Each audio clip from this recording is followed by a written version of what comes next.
Assalamualaikum warahmatullahi wabarakatuh. Waalaikumsalam warahmatullahi wabarakatuh. Kembali lagi kita di malam ini di segmen Su'ila Ilal Ustazi, Ustaz. atau kalau bahasa kitanya itu Tanya Ustadz. Ah, Kembali lagi ini bersama Ustadz kita, guru kita, Ustadz Fernanda Arifka. Selamat malam, Tat. selamat malam. Oke. Tidak berpanjang-panjang lagi, kita mulai langsung saja di pertanyaan pertama dari Kang Jai. Pertanyaan pertama itu, batasan seseorang dikatakan masbuk dalam sholat. Bismillahirrahmanirrahim. Assalamualaikum warahmatullahi wabarakatuh. Waalaikumsalam warahmatullahi wabarakatuh. Alhamdulillah Rabbil alamin. Wassalatu wassalamu ala asrafil anbiya'i wal mursalin wa ala alihi wa ashabihil ajma'in. Rabbi syrah li sadri wa yassir li amri wa hlul 'uqdatam min lisani yafqahu qawli, amma ba'du. Para sahabat pengen taubat, kita sekarang masuk ke dalam segmen yang lain daripada channel pengen taubat, Iya. yaitu Su'ila Ilal Ilal Ustadzi, atau artinya tanya dong Ustadz. Iya, seperti tanya itu dong. lebih ringan ya. Jadi ada daripada saudara kita yang bernama Kang Jai. Kang Jai yang bertanya tentang batasan makmum dikatakan Masbuk. masbuk, atau itu saja. Iya. Makmum dikatakan masbuk kalau di mazhab kita Imam Syafi'i itu ketika dia tidak mendapatkan rukuknya si imam. Oh, ruku imam. Nah, tidak mendapatkan rukuknya si imam. Jadi apabila seorang makmum yang telat datang ke masjid, atau dia dapat dikatakan telat masuk ke dalam masjid karena sesuatu hal, entah dia wudhunya terlalu khusyuk, atau dia mules di kamar mandi. Nah, kalau bahasa tembilahannya nak bahir, Sesak bahir. Jadi dikatakan masbuk tersebut apabila seorang makmum itu tidak mendapati rukuknya si imam. Rukuknya si imam. Misalkan seperti ini, si makmum masbuk ini menuju masjid, imam sedang rukuk. Kalau imam sedang rukuk, lantas dia sudah di posisi saf untuk dia sholat, maka dia takbir Allahu Akbar sembari berniat, dia rukuk masih mendapat rukuk seorang imam rukuk, nah maka ini tidak dikatakan dia masbuk, tapi dia tidak mendapatkan afdolnya. Gimana Al-Fatihah yang tertinggal itu, Tat? Al-Fatihah yang tertinggal tersebut itu nanti akan dikoordinir atau ditanggung oleh si imam. Itu batasannya seseorang itu dikatakan dia tidak masbuk. Nah, kalau dia sudah mendapati imam tersebut sedang iktidal atau bangkit daripada rukuknya, maka makmum baru masuk masjid. Nah, inilah makmum ini dikatakan dia sebagai makmum yang masbuk, telat untuk mendapati satu rakaat bersama seorang imam.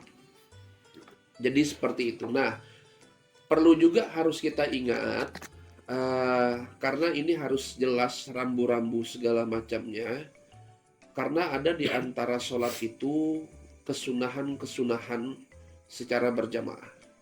Jadi kalau secara berjamaah itu di rakaat pertama, imam itu harus mengetahui, makanya kan sufufakum, dan beliau kadang-kadang melihat ke belakang. Itu syukur-syukur terlihat yang sedang masih ada di tempat wudhu. Jadi disunahkan kalau di mazhab kita Imam Syafi'i, seorang imam itu di rakaat pertama itu agak sedikit memanjangkan bacaan. Maksud bacaan ini adalah surah pendeknya. Surah pendeknya itu agak dipanjangkan karena kenapa?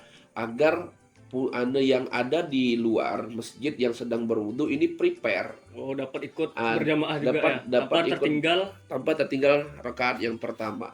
Dan ada juga yang harus kita ketahui, Kobayu. Koko kan. Kobayu, jadi kita itu sebagai seorang makmum juga dilarang untuk tergesa-gesa atau terburu-buru. Terburu-buru dalam maksud tahu-tahu dia wudhu buru-buru, maka Tidak benar wudhunya. tidak benar wudhunya. Ada beberapa bagian yang memang itu bagian wudhu yang wajib kena air, ndak kena air gara-gara dia terburu-buru. Jadi walaupun dalam Islam tersebut bilang likulli syai'in safwah wa safwatus shalah takbiratul ula ma'al imam, yaitu afdolnya secara salat secara berjamaah itu ya mendapati takbiratul ihramnya bersama imam. Nah, tapi kalau misalkan dengan berbagai kondisi, di antara berbagai kondisi tersebut dia ini tadi sesak bahir, tahu-tahu dia udah komat nih, udah komat, ya sudah, wudhunya benarkan dulu. Wudhunya benarkan. Maka kalau dalam kitab Maraqil Ubudiyah itu, ketika udah yang terjadi seperti ini, dia boleh satu-satu wudhunya. Boleh satu-satu ngambil wajib daripada wudhunya, tapi itu harus kena semua bagian daripada wudhu. Dan dia janganlah menuju masjid tersebut dalam keadaan tergesa-gesa, apalagi berlari. Terjungkang ya, kada jadi sholat berjamaah. Mudarat biasa saja lah, berjalan. Maka disitulah harus ada tektok yang bagus antara imam dan makmum. Imam harus mengerti bagaimana makmumnya. Makmum juga harus mengikuti bagaimana imamnya. Itu yang dianjurkan secara syariat kita. Jadi kalau misalkan seorang makmum tidak mendapati ruku pertama daripada imam, maka dia dikatakan masbuk 1 rakaat. Maka yang dia ikut 3 rakaat, dia wajib menambah 1 rakaat. Kadang terjadi di masyarakat kita karena berjamaah, tapi ya mudah-mudahan Allah beri petunjuk, Allah beri hidayah, dan Allah beri pengetahuan tentang agama. Beberapa kali kita pernah menyaksikan Kobayu.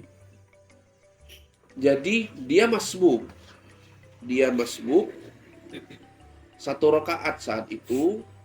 Jadi ketika selesai imam ini di rakaat keempat, imam salam, dia ikut salam.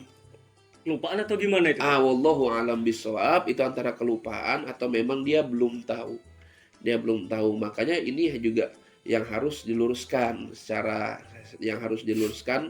daripada syariat kita, bagaimana cara-cara berjamaah yang baik. Nah, lantas bagaimana? Ada lagi pertanyaan selanjutnya, misalkan bagaimana dia ini memang kebelet parah, agak lama lah dia di kamar mandi, terus tahu-tahu imam sudah rakaat ke-3 mau bangkit ke rakaat ke-4. Wudhu dia, tahu-tahu imam udah tahiyat akhir. Jadi ada timbul pertanyaan, di mana batasan seseorang masbuk tersebut bisa mendapatkan pahala berjamaah. Batasan akhirnya. Batasan akhirnya yaitu sebelum imam mengucapkan salam. Jadi seperti itu, Kak Bayu. Jadi kesimpulannya untuk Kang Jai, batasan awal sholat masbuk itu di waktu rukuknya imam tadi ya? Iya. Dan diakhiri sampai sebelum imam mengucapkan salam terakhir. Iya. Oke, terima kasih untuk Kang Jai pertanyaannya. Kita masuk ke pertanyaan kedua, Tat. Dari Pikion. Dari sahabat pengen tobat yang bernama Pikion. Pertanyaannya, Assalamualaikum, Tat. Waalaikumsalam warahmatullahi wabarakatuh. Bagaimana posisi sedekap yang benar dalam sholat? Bagaimana posisi sedekap yang benar di dalam sholat? Wah, ini butuh peraga kayaknya nih, Tat. Ya, kita nggak bisa dibahas kosong gini aja ya. Bisa, kita butuh peraga ini. Peraga? Oke, alhamdulillah kita punya peraga. Alhamdulillah di sini punya peraga ke kamera. Oke. Ya ini kok Ahwang. Ini bagaimana cara sedekapnya? Sedekap yang benar lah dalam yang sholat. benar menurut mazhab Imam Syafi'i. Jadi Imam Syafi'i itu sedekapnya diantaranya itu ada 2 versinya. Tapi yang masyhur digunakan itu di antara di bawah dada, di atas perut. Pusat. Jadi adanya posisinya di tengah-tengah. Yaitu tangan kirinya di bawah, tangan kanannya di atas. Nah, coba Oke, kita ngadap ke kamera itu. Ya, oke. Jadi ini posisi sedekapnya Sedekap daripada mazhab kita Imam Imam Syafi'i ya. Syafi'i. Imam Syafi'i. Tidak bertepatan di dada, tidak juga bertepatan di Pusat. pusat. Jadi di tengah-tengah antara dada dan pusat. Adapun kondisionalnya, kondisional misalkan ada juga yang kadang-kadang bertanya, apakah 2 jari atau 3 jari? Kadang ada yang seperti itu. Atau kok dilepas seperti ini aja. Jadi kalau mazhab kita Imam Syafi'i itu ini adanya di sini. Nah, di sini ini kondisional, boleh 3 jari, coba. Boleh 3 jari, boleh 2 jari. Ini kondisional saja sebenarnya. Nah, yang kedua, bagaimana posisi sedekap daripada mazhab kita Imam Syafi'i, yaitu di bawah dada sebelah kiri, tepatnya di dahi hati kita. Jadi dia agak lebih menyerang seperti ini, tetap posisinya itu adalah sama seperti ini. Agak ke sana sedikit. Nah, ada ke kamera. Jadi posisinya seperti ini mazhab kita Imam Syafi'i. Kalau mazhab-mazhab lain tuh, Kalau biar mazhab- kita tidak salah. Jadi biar kita tidak gampang menyalahkan Menyalahkan, iya. orang. Kadang ketidaktahuan kita itu menjadi bumerang bagi diri kita sendiri. Iya betul. Kalau mazhabnya Imam Malik itu yang salah satu masyhurnya itu ada di bawah dada sedikit.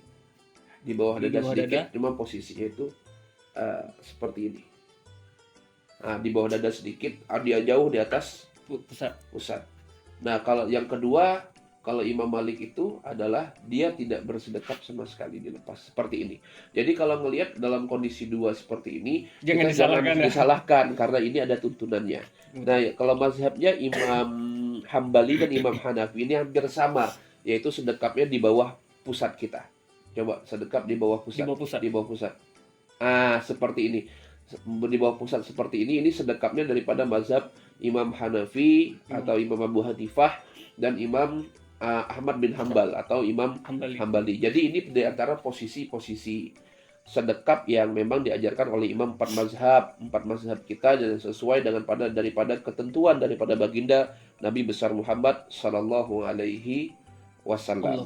Jadi demikian. Oke, terima kasih untuk Pak Praga. Iya.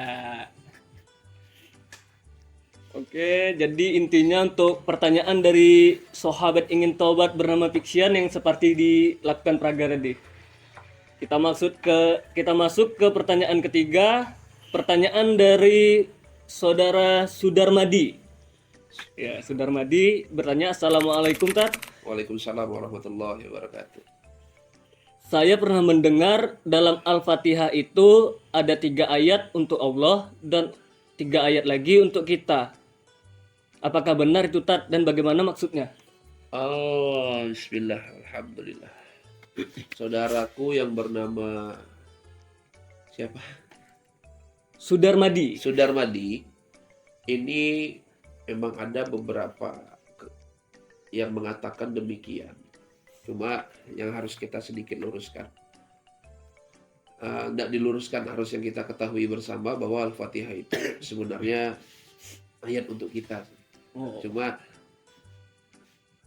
sifatnya itu adalah 4, yang tepatnya itu 4 ayat di atas sampai Bismillahirrahmanirrahim, Alhamdulillahirrahmanirrahim, Ar-Rahmanirrahim, Maliki Yaumiddin. Karena kalau di mazhab kita Imam Syafi'i itu Bismillah itu ayat yang pertama. Jadi 4 ayat yang sampai Maliki Yaumiddin itu kepunyaan Allah. Kenapa dikatakan kepunyaan Allah? Karena di situ Allah menunjukkan sifat-sifat esanya. Ar-Rahmannya, Ar-Rahimnya, terus Al-Maliknya. Disitulah Allah menunjukkan sifat-sifatnya. Ibarat bahasa kita itu Allah mengenalkan dirinya. Allah mengenalkan dirinya kepada kita. Ya, di situ di 4 ayat yang pertama.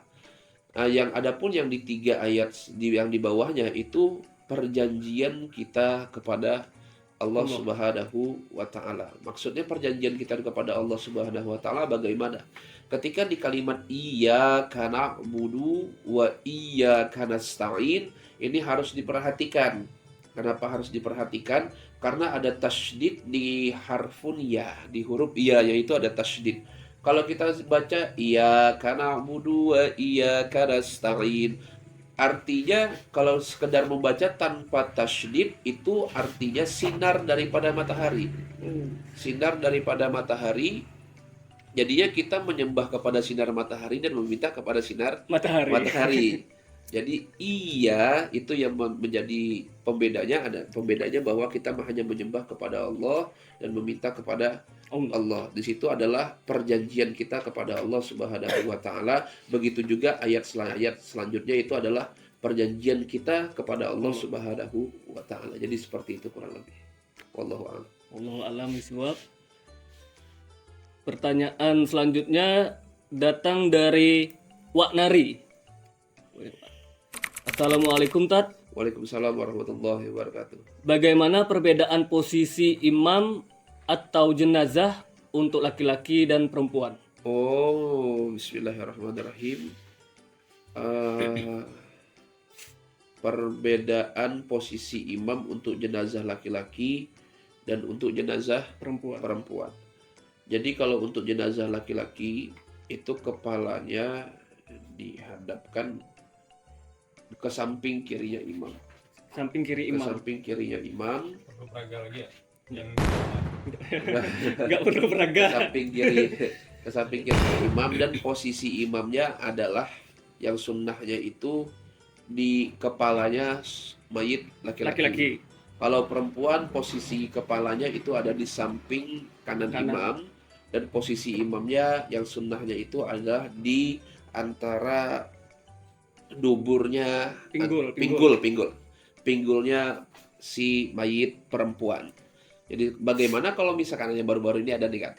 Oh iya, yang itu nyolatkan keluarganya yang meninggal. Ada 6 orang.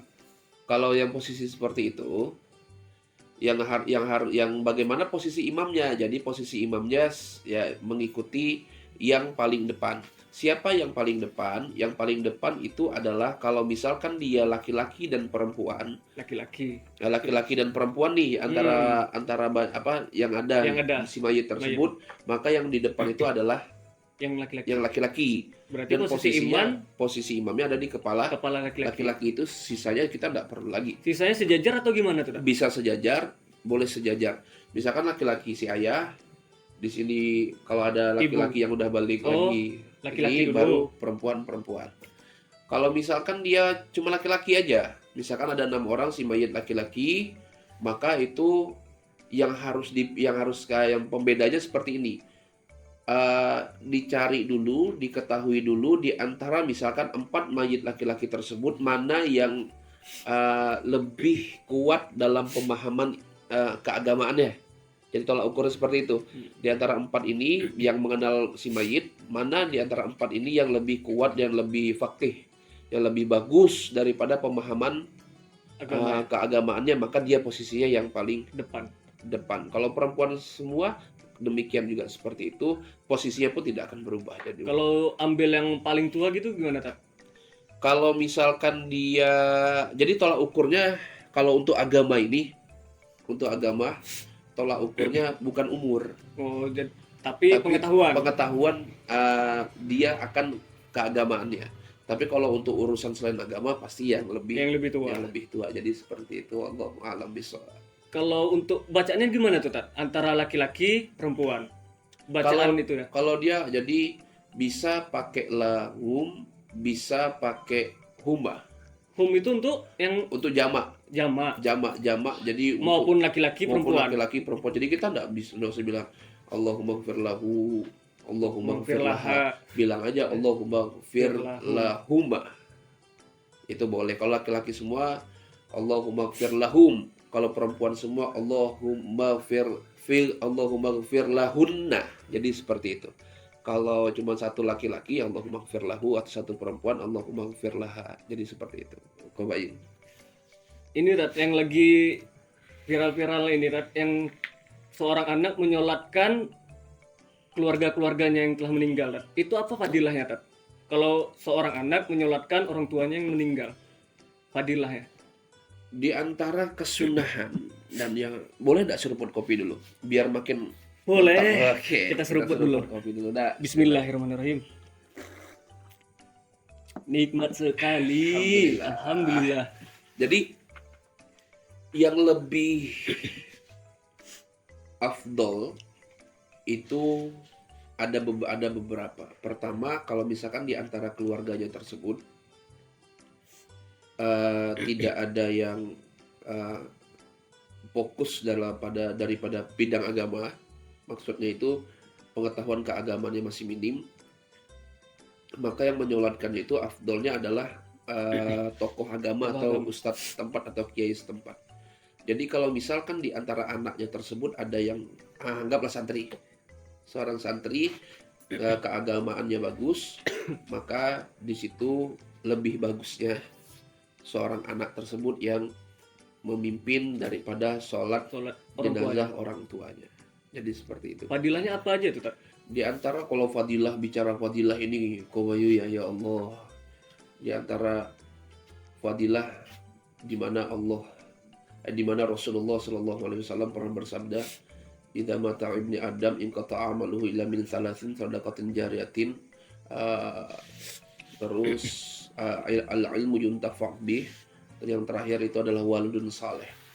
Jadi kita tidak usah bicara fadilah yang jauh, Kowayu. Jadi kita bicara fadilah yang sangat dekat saja. Jadi ketika seorang anak Adam itu wafat atau meninggal, dia itu terputus semua amal perbuatannya kecuali 3 hal. 3 hal itu, di antara 3 hal tersebut adalah sedekah jariah yang dia lakukan selama di dunia, ilmu bermanfaat yang pernah dia sampaikan kepada orang banyak, karena khairun nas anfa'uhum linnas, yaitu sebaik-baiknya manusia adalah yang bermanfaat bagi orang lain. Dan yang ketiga nih, waladun saleh. Anak yang soleh inilah yang menjadi salah satu, bisa dikatakan, sumber daripada fadilah-fadilah yang luar biasa kalau misalkan ada orang tua yang sudah wafat. Karena kenapa? Doanya seorang anak yang soleh terhadap orang tuanya itulah ijaban laha. Tidak ada hijab yang menghalangi doa tersebut terkabul. Bukankah indah, Kobayu? Misalkan seorang tua sudah tiada, akan tetapi di setiap sholatnya seorang anak mendoakan Allahumma firli wali walidayya, dia minta doa, dia minta ampunkan kepada orang tuanya. Itu luar biasa sekali. Karena kenapa? Di alam kubur tersebut orang tuanya menerima nur-nur atau cahaya-cahaya yang itu menjadi peneman dia nanti di alam kubur. Karena kenapa? Doa anak soleh yang tidak terputus kepada orang tuanya. Jadi seperti itu. Semua akan sampai kepada yang namanya kematian. Cuma apa yang kita siapkan untuk hal tersebut. Jadi itu kita harus ambil ibrah, harus ambil pelajaran besar. Bagaimana kita itu menyiapkan pertemuan kita kepada Allah Subhanahu wa Ta'ala. Karena yang namanya maut, yang namanya mati ini datangnya tidak bisa dicegah. Jadi disitulah kita setidaknya menyiapkan diri kita untuk bertemu dengan Allah dalam keadaan husnul khatimah. Kalau kita selama ini selalu berdoa, ya Allah biha, ya Allah biha, ya Allah bi husnul khatimah, Allah atau Allahumma khtim lana bi husnul khatimah wa la takhtim alaina bi su'il khatimah. Jadi kita harus juga menyiapkan dalam arti kata dari segi ibadah kita, dari segi tingkah laku kita, hablum minallah kita sama Allah, hubungan vertikal kita sama Allah, dan hablum minan nas kita antar sama manusia. Itu pun harus kita baguskan. Jadi jangan cuman sekedar menjadi doa semata kayak gitu kan. Contohnya kayak gini, apabila kita memiliki seorang anak, maka kita siapkanlah anak tersebut untuk menjadi investasi akhirat kita. Atau kita punya harta yang berlebih, maka jihadlah kita dengan harta kita, yaitu misalkan bisa menyumbang pembangunan masjid, pembangunan majelis taklim, pembangunan pondok pesantren, atau sarana-sarana seseorang untuk belajar ilmu agama Allah. Kalau kita memang punya pemahaman dalam agama, maka berjihadlah dengan keilmuan tersebut. Apabila kita menjadi seseorang yang pandai dalam, contoh dalam channel ini nih, pandai dalam channel ini dalam segi IT ya, bahasa kitanya ya, IT, maka jihadlah dalam segi hal tersebut. Islam itu tidak sedikit pun membatasi kreativitas seseorang. Mengikuti zaman lah. Iya, Islam itu selalu bisa menyesuaikan dengan zaman apapun, akan tetapi kadang kitanya yang tidak bisa menyesuaikan. Nah, jadi perkembangan Islam seperti ini, semua orang itu punya tugas dakwah sebenarnya. Cuman dakwahnya dengan keahlian mereka masing-masing. Jadi itu yang harus kita siapkan. Kalau misalkan kita harta, jihadlah dengan harta kita. Kita jadi seorang yang alim, maka jihadlah dengan ilmu kita. Kita orang yang memang tidak punya harta, tidak punya apa, jihadlah dengan kita melayani ulama. Atau misalkan kita seorang yang belum paham tentang ilmu agama, maka jihadlah kita memerangi kebodohan tersebut dengan kita belajar daripada ilmu agama. Dan insya Allah orang-orang yang seperti ini adalah orang-orang yang dikategorikan dia syahid, bahkan syahid dunia dan akhirat. Karena kenapa? Tujuan kehidupannya itu tidak dihabiskan untuk urusan dunia aja kok Bayu, tapi dihabiskan juga untuk menyiapkan bekal dia nanti kelak di akhirat. Jadi itulah yang harus kita ambil pelajaran daripada orang-orang yang telah mendahului kita. Mudah-mudahan kita semua berdoa umat Islam yang ada di seluruh dunia ini, terkhusus mereka adalah umat baginda Rasulullah SAW, Nabi Muhammad. Mudah-mudahan kita semua berada di barisan Nabi Muhammad dan kita masuk surga bersama barisan Nabi Muhammad SAW. Amin, amin, rabbal alamin. Jadi kesimpulan dari pertanyaan Wak Nari, posisi mayit untuk pria, posisi imamnya di hadapan kepala mayit laki-laki tersebut ya. Dan untuk mayit perempuan, posisi imamnya berada di bagian pinggul mayit wanita itu. Oke, terima kasih pertanyaan Wak Nari. Bagi rekan-rekan yang memang sudah mulai untuk memutuskan dirinya untuk belajar agama, berhijrah tapi masih belum belum mampu atau belum siap, kalau bahasa orang-orang sininya, melangkah ke majelis ilmu. Channel ini salah satunya dibangun oleh sahabat-sahabat pengen taubat itu untuk kita sama-sama belajar. Jadi apabila ada pertanyaan-pertanyaan, ya, silahkan tulis di kolom komentar, atau nanti bisa japri yang kenal dengan orang-orang daripada channel pengen taubat, silahkan WA mereka. Jadi wallahu alam, salam silaturahmi dari kami. Ya, terima kasih untuk malam ini Ustadz. Sampai jumpa teman-teman pengen taubat di segmen selanjutnya di Tanya Ustadz. Wabillahi taufiq wa hidayah. Assalamualaikum warahmatullahi wabarakatuh.